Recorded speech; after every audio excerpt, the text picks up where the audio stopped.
Olá, muito boa noite para todo mundo. No romper da madrugada, no instantezinho em que a passarada começava a fazer alvorada na Fazenda da Ramada, a porteira se abriu dando passagem para a comitiva pioneira do Terra Viva DBO na TV, que saiu em viagem para buscar uma boiada pantaneira no retiro da Água Fria.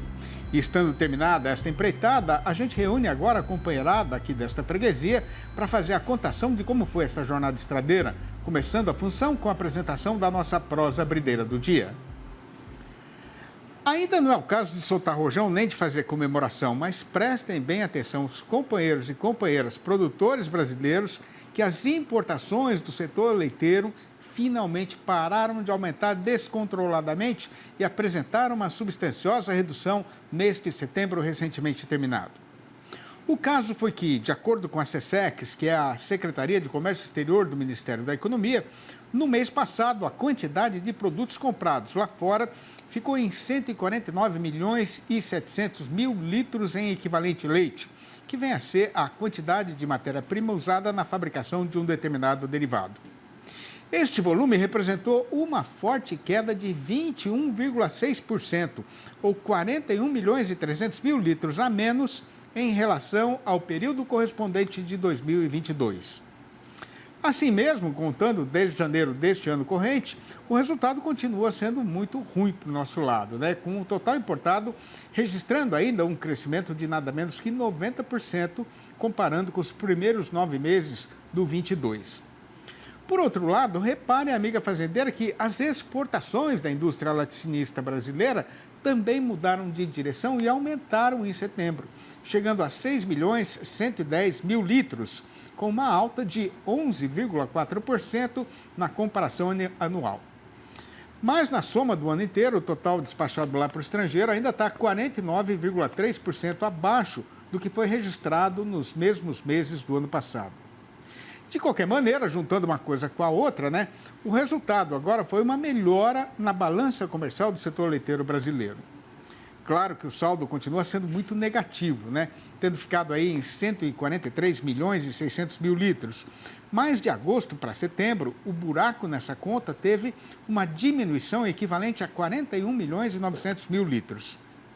Passando adiante dessa numeraiada, a conclusão mais importante é que, como esses produtos que estão entrando agora no país foram comprados há uns 2 meses atrás, de certo que não é o recente aumento dos preços no mercado internacional que está provocando o atual esmagrecimento do volume importado.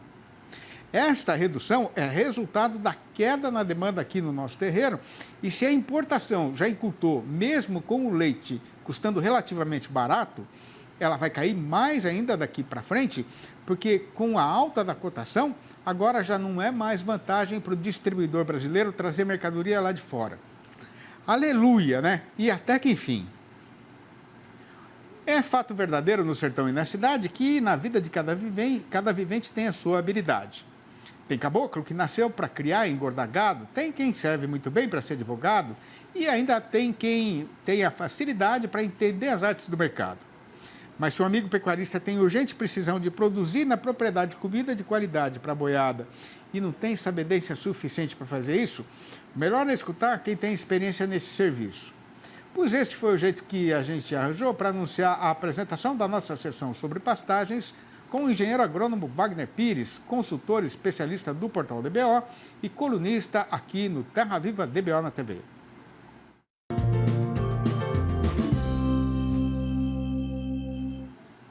E hoje a gente vai prosear a respeito de qual é o melhor jeito de semear o capim, se é em linha com a plantadeira ou se é a lanço, espalhando a semente com a mão. Confira. Olá, amigos, Wagner Pires, De Olho no Campo. Muita gente me pergunta qual a melhor forma de plantar capim. Nós podemos colocar o capim numa plantadeira de linha e plantar o capim em linha, como também nós podemos distribuir o capim a lanço, semeando o capim. Eu pergunto para você, como é que a natureza solta a semente do cacho?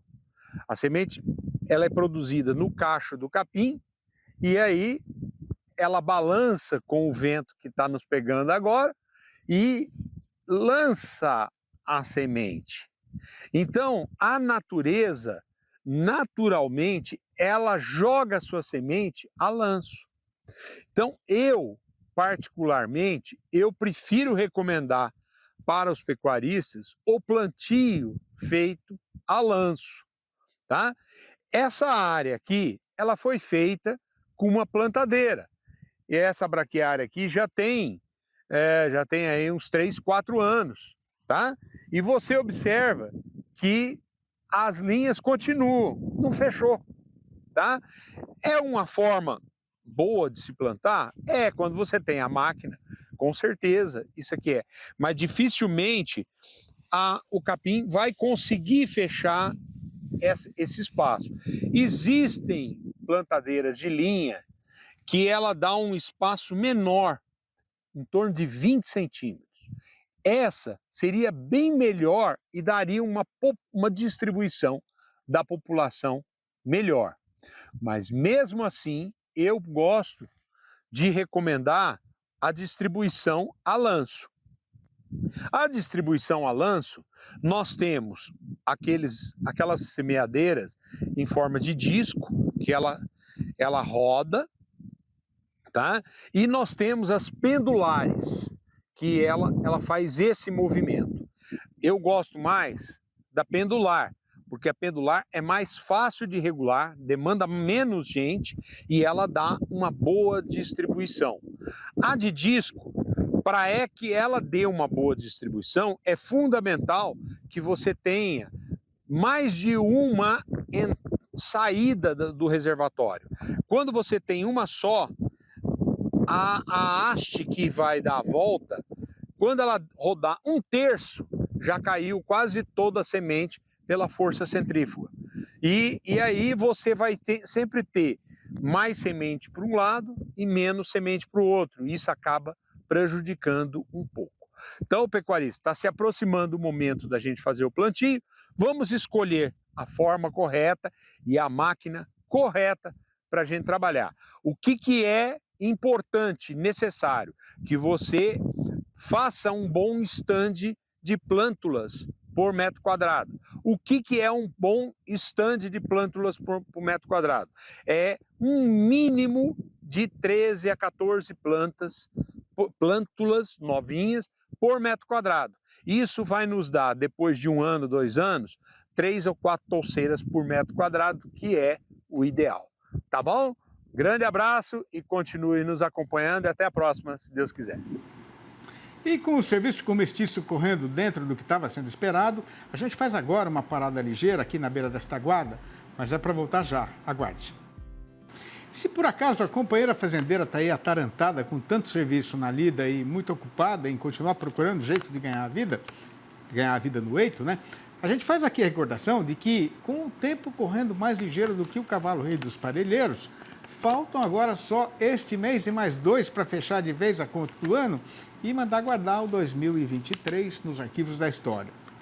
Aí, com a nossa praça boiadeira enfim embicada na subida da ribanceira, a precisão do amigo e da amiga pecuarista é campear informação de qualidade para saber se daqui para frente o carretão vai continuar nesse trieiro autista.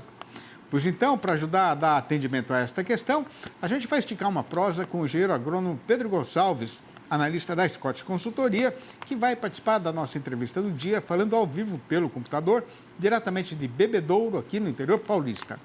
Boa noite, Pedro. Obrigado pela atenção e pela consideração que você sempre tem com a gente. Seja muito bem-vindo mais uma vez aqui no nosso arranchamento eletrônico internetico. Eu que agradeço mais uma vez, viu, Sidney? É sempre um prazer estar aqui com vocês, viu? Muito obrigado. Ô Pedro, com o mês de outubro chegando já aí quase na metade, né? A oferta de gado terminado na praça continua apertada. Cadê a boiada da segunda rodada do confinamento, hein? Esse período foi bastante complicado, né? Eu estava até pensando aqui comigo agora há pouco. Foi um susto muito grande, né, para todo mundo que trabalha com a pecuária, principalmente com a bovinocultura, aquele momento que os preços começaram a cair, ladeira abaixo, e foi embora, né? A gente viu um período muito curto caindo R$40 da arroba, por exemplo. E aí o pessoal do primeiro giro de confinamento acabou ficando com o pezinho um pouco atrás, e isso acabou afetando bastante a oferta de bovinos terminados para esse período. Tanto que a gente teve aquele momento que as chuvas deram um passo à frente, né? Ficaram mais um tempinho, a gente teve aquela oferta de boiadas de pasto demorando um pouco para acabar. E aí, quando começou aquela queda da arroba, todo mundo do primeiro dia de confinamento ficou um pouco receoso, deu um susto ali com a questão dos preços e acabou segurando o passo ali. Então, essa oferta veio bastante aquém, né, do que a gente estava imaginando para esse período, né? Questão aí, confinamento, também pensando a pasto, que o pasto praticamente está acabado, né? Já vai começar a voltar, mas por enquanto, complicada a situação. Ô Pedro, a indústria tem muito contrato de compra antecipada para ser cumprido nessa atual temporada, hein?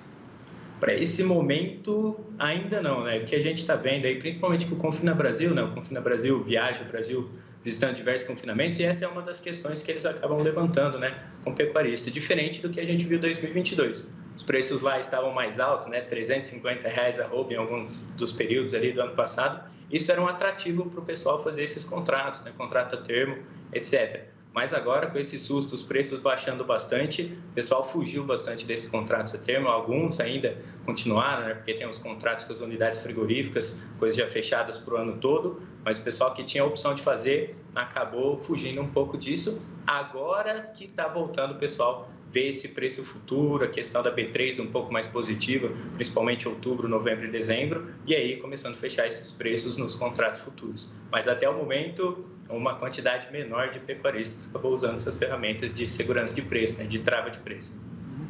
Pedro, onde é que o dono do frigorífico vai arrumar boi gordo para abastecer o mercado daqui até o final do ano, então, hein?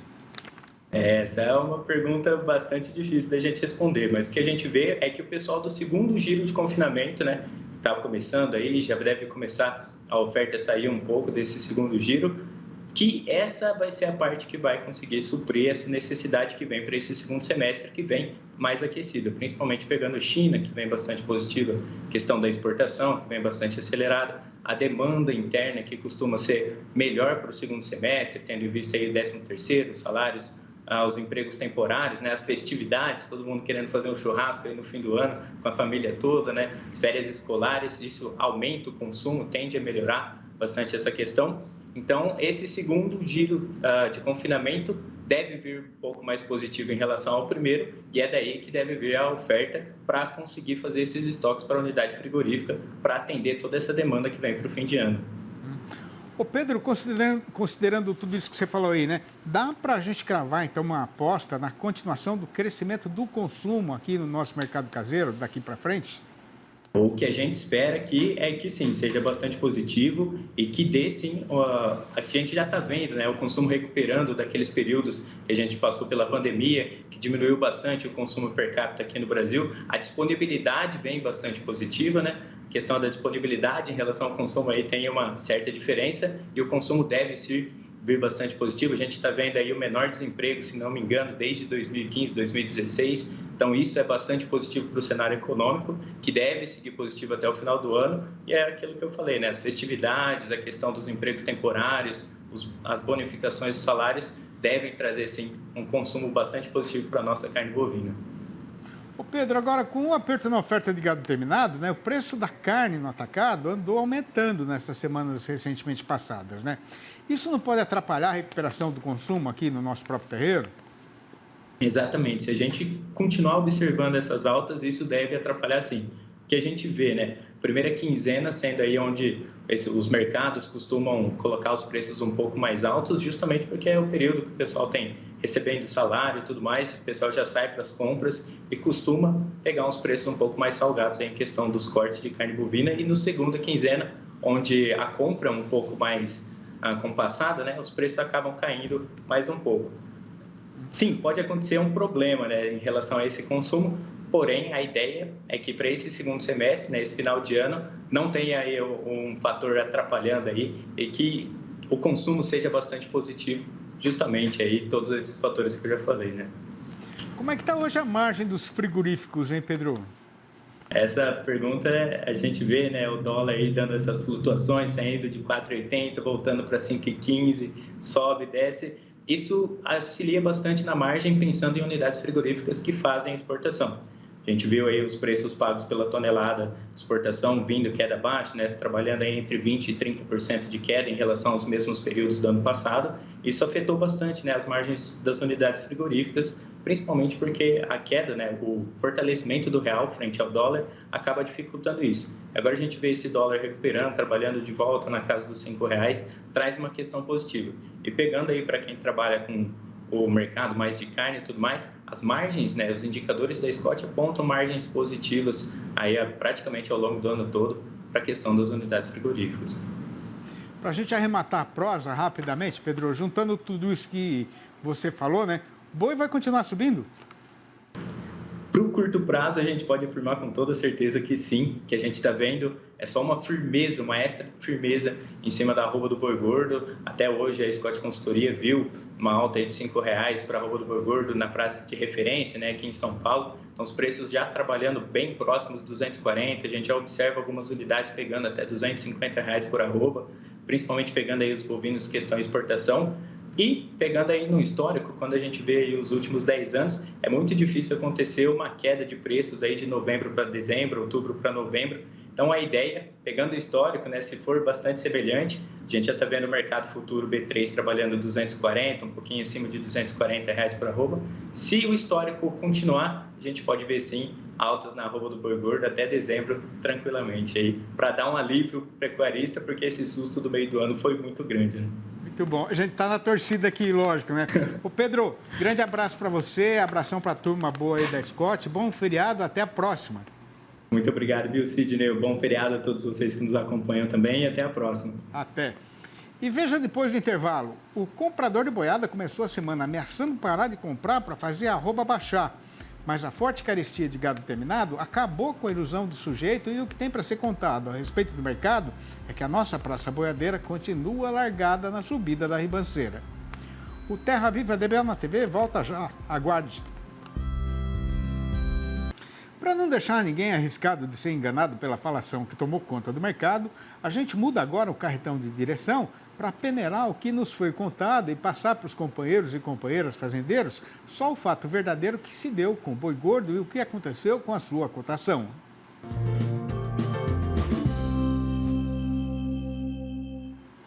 Pois o que tem para ser contado é que o dono do frigorífico estava trabalhando até outro dia com a certeza de que, pelo andamento do tempo no calendário e pela própria natureza da nossa atividade, nestas alturas do mês, a carestia de gado terminado já teria acabado e para ele a situação no mercado pecuário seria de fartura e tranquilidade. Mas o que está acontecendo é bem diferente, porque nesse mundão do sertão não tem enchente de boiada engordada em lugar nenhum e com a programação de abate esmagrecendo, o comprador está tendo dificuldade crescente para encher o caminhão. Com o outubro já bem entrado e andado na sua metade abrideira, o povo da indústria estava contando com o confinamento para garantir o seu próprio abastecimento.